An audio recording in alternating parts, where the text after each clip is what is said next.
আমার প্রিয় বাচ্চারা, এই কোশ্চেনে বলা হয়েছে যে এইচও মাইনাস সেটা সিএস3 বিআরের সঙ্গে রিয়াকশন করছে এবং রিয়াকশন করে সিএস3 ওইচ তৈরি করেছে এবং বিআর মাইনাস। রিয়াকশানটা দেখে কি মনে হচ্ছে তোমাদের যে এটা একটা SN2 রিয়াকশান। তাহলে এটা একটা SN2 রিয়াকশান। তাহলে SN2 রিয়াকশানে কী হবে? SN2 রিয়াকশানে ট্রানজিশন স্টেট তৈরি হয়।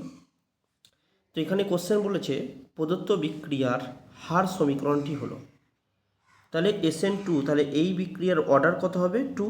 এই যে মাথায় 2 আছে, তার মানে অর্ডার হবে 2। তাহলে reaction rate, velocity of the reaction VR is equal to কী হয় এক্ষেত্রে? SN2 রিয়াকশানে তোমরা জানো যে এই রিয়াকশানটা ডিপেন্ড করে, অর্থাৎ এটা হচ্ছে RDS স্টেপ, এটা হচ্ছে RDS স্টেপ, 16 স্টেপে দেখো সাবস্ট্রেট মলিকুল, এটা সাবস্ট্রেট আর এটা হচ্ছে নিউক্লিওফাইল।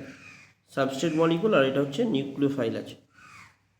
তাহলে সাবস্ট্রেট মলিকুলের কনসেন্ট্রেশনের উপরও রিয়াকশন ডিপেন্ডেন্ট এবং নিউক্লিওফাইলের কনসেন্ট্রেশনের উপর ডিপেন্ডেন্ট। তাহলে আমরা কনসেন্ট্রেশন অফ ওইচ মাইনাস, যেটা নিউক্লিওফাইল আমাদের, তার উপর ডিপেন্ডেন্ট। আর সাবস্ট্রেট মলিকুল কে আছে? সাবস্ট্রেট মলিকুল আছে আমাদের CH3Br।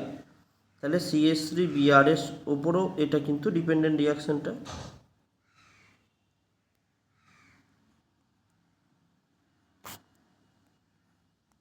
ওকে, তাহলে আমরা দেখলাম velocity of reaction is equal to concentration of OH to the power 1, এখানে OH টু দি পাওয়ার 1 এবং CH3Br টু দি পাওয়ার 1। সেই জন্যে এর অর্ডারটা কত হচ্ছে? Order of A reaction is equal two হচ্ছে 1 + 1 সমান হচ্ছে 2।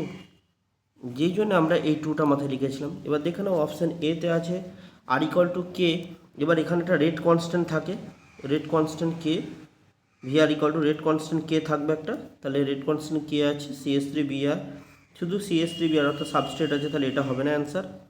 তারপরটা দেখো K into concentration OH minus into CH3Br, concentration of CH3Br। তাহলে এখানে নিউক্লিওফাইলও আছে, সাবস্ট্রেট মলিকুলও আছে এবং অর্ডার এখানে 1 আর 1, 2 অর্ডার। তাহলে এইটা ঠিক আছে, কারেক্ট আছে অপশান বি। অপশান সিতে কী বলছে? R = K into concentration of HO minus. না, শুধুমাত্র নিউক্লিওফাইলের কনসেন্ট্রেশনের উপর ডিপেন্ডেন্ট নয় এই রিয়াকশানটা, তাহলে এটাও হলো না, ক্রস হয়ে গেল। অপশান ডিতে বলেছে K into HO minus to the power 2। দেখো তো রেট ডিটারমিনিং স্টেপে নিউক্লিওফাইল কি দুটি আছে? দুটি নেই, নিউক্লিওফাইল একটাই দেখাচ্ছে এখানে, সেই জন্য টু দি পাওয়ার 1 হবে। আর 2 হলে কি হতো? 2 হলে অর্ডারটা 2 + 1 = 3 হয়ে যেত, তাহলে এটা SN2 রিয়াকশন হতো না। তাহলে এখানে অ্যান্সার হয়ে যাচ্ছে অপশান বি।